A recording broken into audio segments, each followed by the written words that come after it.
talk to you guys first. There's changes coming to the medical school. Okay, I talked to the dean. Hyperthyroidism. This person look normal? No. Why? The eyes from eyes. Okay. Excessive amount of thyroid hormone. Signs and symptoms vary between people and may include irritability, muscle weakness, bulging eyes, only in Graves' disease. And we're going to find out why. It's only in Graves' disease. Sleeping problems, fast heart rate, poor tolerance of heat, diarrhea, enlargement of the thyroid, oily skin, weight loss. Symptoms are less in the old and during pregnancy. So if the person's pregnant or they're old, they're not going to show as many clinical symptoms. Now, a lot of this, it's all due to what? Increasing the basal metabolism. Yes. And part of it is due to what? Sympathetic. The sympathetic, raising what receptor? Yes. Beta 1, Alpha beta 1, 2, Alpha 1, beta 3, alpha 1, Alpha 2. alpha 2. That's why you get more contraction, right? The contraction causes systolic blood pressure to go up. Yes, too. So you get what's called a wide pulse pressure. A wide pulse pressure. That means the difference between the systolic and the diastolic is what? As in our case. So, hyperthyroidism. The skin's oily. Look, you can almost feel the oil, right? And if it's hypo, it's going to be what? Dry. Dry, yes. Dry.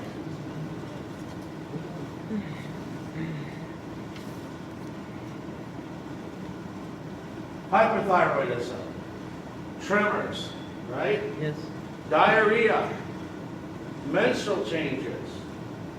Muscle wasting.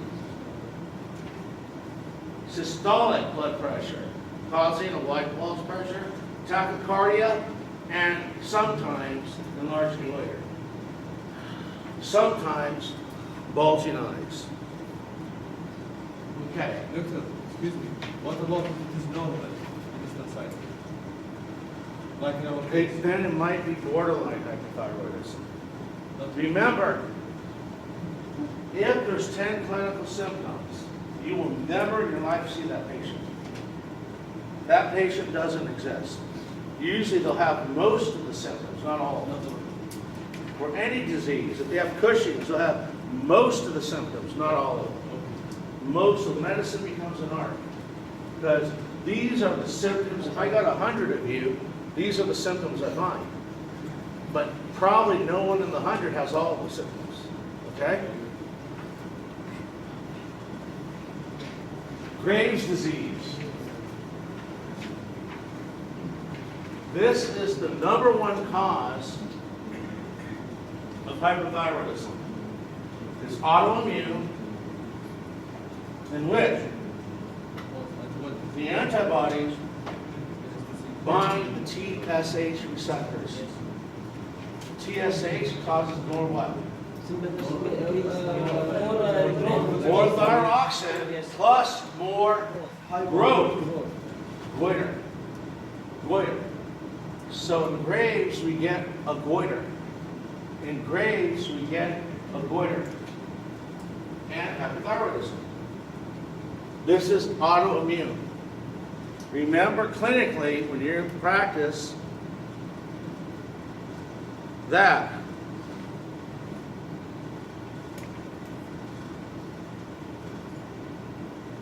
if they have one autoimmune disease, they probably have another. Increase the risk. Okay? Now, who has more Graves' disease? Men or women? Women. Why? Why? Mr. Cycle But Why do women have more autoimmune diseases? Exposure. because they have Remember the hygiene hypothesis? No, the hygiene hypothesis. That, like your ancestors, my ancestors, We used to be out in nature with animals. That made our immune system mature and strong. And we don't do that anymore, right? Especially women, they're inside most of the time. So their immune system never becomes strong. So they're more used to attack, so it makes more mistakes. It's called the hygiene hypothesis. Hygiene hypothesis. Okay. Toxic thyroid adenoma. This is when you just get one little nodule, solitary. This is usually due, actually, it's counterintuitive. It's due to a slightly low iodine. Slightly low iodine. So what happens over time, this person originally was hypothyroid. But the TSH keeps on saying, grow, grow, grow. And then one of the cells says, I'm going to start to grow. Becomes hyperplasia, and we get the adenoma. And then they become hyperthyroid. But initially will be higher. Hyper. Before this occurs, they were hypo because of low iodine.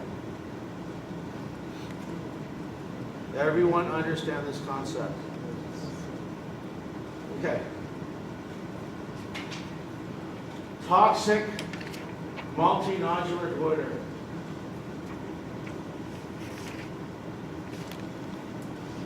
Okay, here we have many adenomas, and this is almost like a pre-cancer. They're giving thyroid without TSH. They're giving thyroid without TSH. Okay? The TSH receptor is active constitutively. That means something's wrong. It's turned on. So most of the time, I have to bind the receptor for it to work. This time, the receptor is working without the TSH. Okay? This is what's happening. Is it this due to hyperthyroidism? What? Is it this due to hyperthyroidism? This actually may be similar to this. Maybe initially hypo, and then you get a mutation. What is the difference between toxic multinodular and green? And what? What is the difference? And here we have antibodies against the TSH receptor. Here we don't. Okay? It's just doing it by itself. Here, that's another good point. In your eyes, your muscles have TSH receptors in your eyes. So here, here, and here, your eyes aren't going to bulge out. There's decreased CH. Here, right, they will. Because of that. High TSH causes the eyes to bulge out. Okay? Here, remember the case study where the eyes bulging out? Then our case, no. So immediately we got rid of this. So now we were down to here, where we had what? Many nodes. Boom. In the toxic multinodular goiter, the T3 and T4 is secretion from the nodules, yes? Yeah. The last one is postpartum thyroiditis. Okay? It occurs in pregnancy. Now this is not clinically significant because it goes away by itself. You don't have to treat this. And this is how it works. TSH looks like luteinizing hormone, LH. It looks like follicle stimulating hormone. It looks like chorionic embryonic hormone, okay? Where do we get the chorionic hormone? It's when a woman's pregnant from the placenta. And we get such high levels of that the chorionic hormone actually binds the TSH receptor. You do this because the structure can bind? It's similar, okay? It's kind of like, okay, if the TSH will bind, but if you have so much of the chorionic that looks like it, that will start to bind the TSH receptor also. But that's only happening at late-term pregnancy. And then they give birth, and then what happens? The placenta comes out, and so now chorionic goes down, and so this takes care of itself. No need to treat it. Does hyperplasia cause mutation in TSH receptor?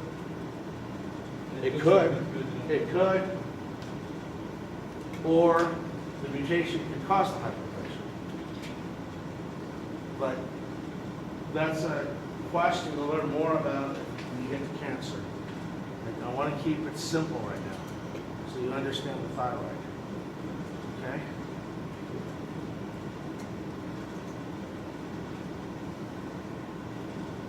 Okay. Graves' disease. Immunoglobulin hits the thyroid stimulating hormone. Usually it starts after an infection or stress. Sometimes it gets the stress is giving birth. So a stressful event will cause the immune system to act haywire. Okay?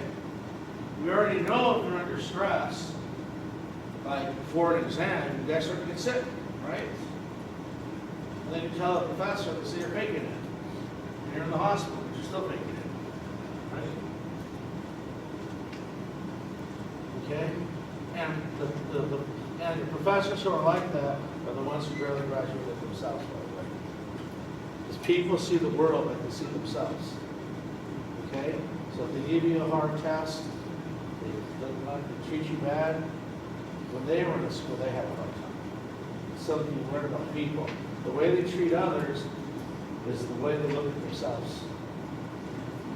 Psychology. Psychology. Right? Okay. We know the eyes start to bulge out. What's that term called? Is that what it's called? Proptosis. Okay. Because the fibroblasts of the orbital tissues within the muscle have stimulating hormone receptors. Okay? For some reason, smoking makes Graves' disease worse. Smoking makes it worse. So the more they smoke, the more their eyes get popped out. So what do you tell your patient? Why do you say give them more to smoke? So you can treat them longer? Right? Tell them not to smoke. Now, let's see how smart you guys are. What disease does smoking help? In the preliminary, one disease called Sometimes it cancer. Causes cancer. What disease does it actually help? This is the doctor. In one case, in the preliminary, to increase the fluid in the preliminary. What disease? لا في مرض بالبيئة شو اسمه؟ What disease? It's called ulcerative colitis. We are good, that's why we don't know. That'll help that one. We'll get that later. Okay. Okay. Well, this got crazy. But hyperthyroidism, right? This is your date for tonight.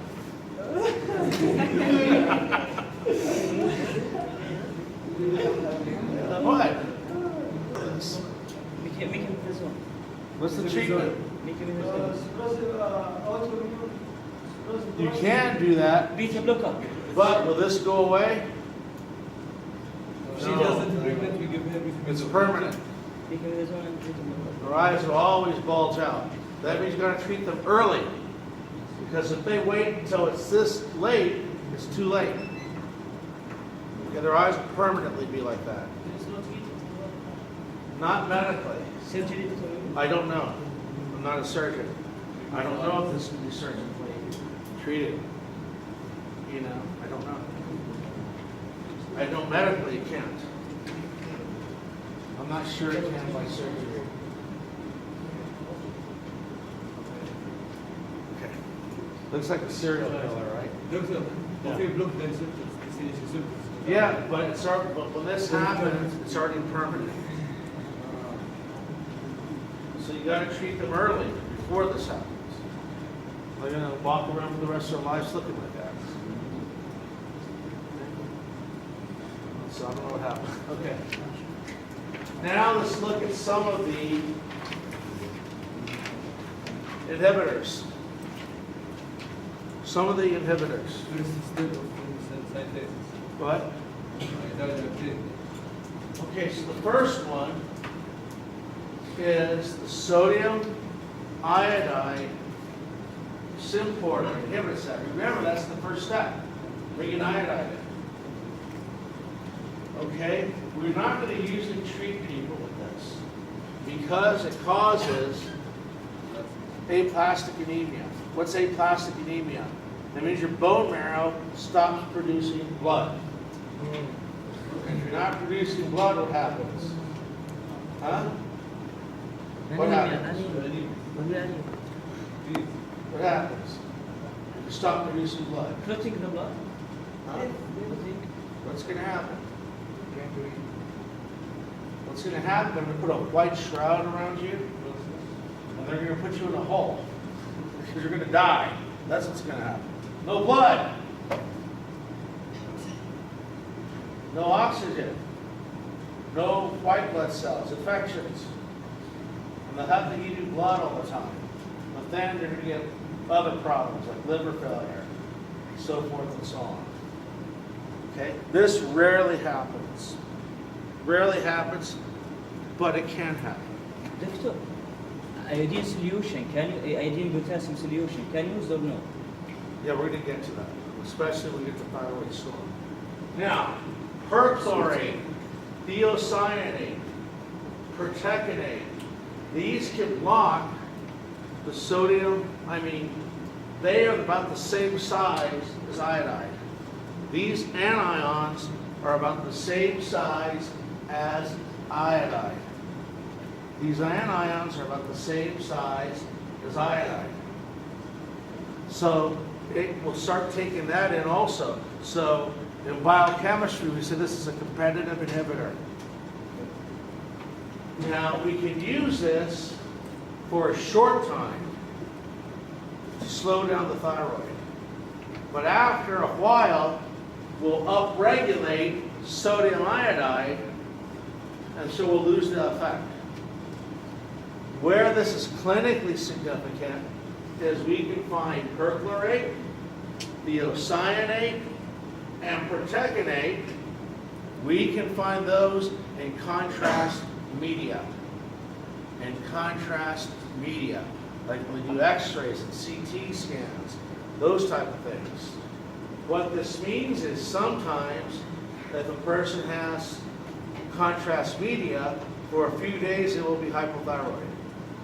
This is what this means clinically, is you're not going to give this treatment. Clinically, this means you're going to have, clinically you're going to have hypothyroidism.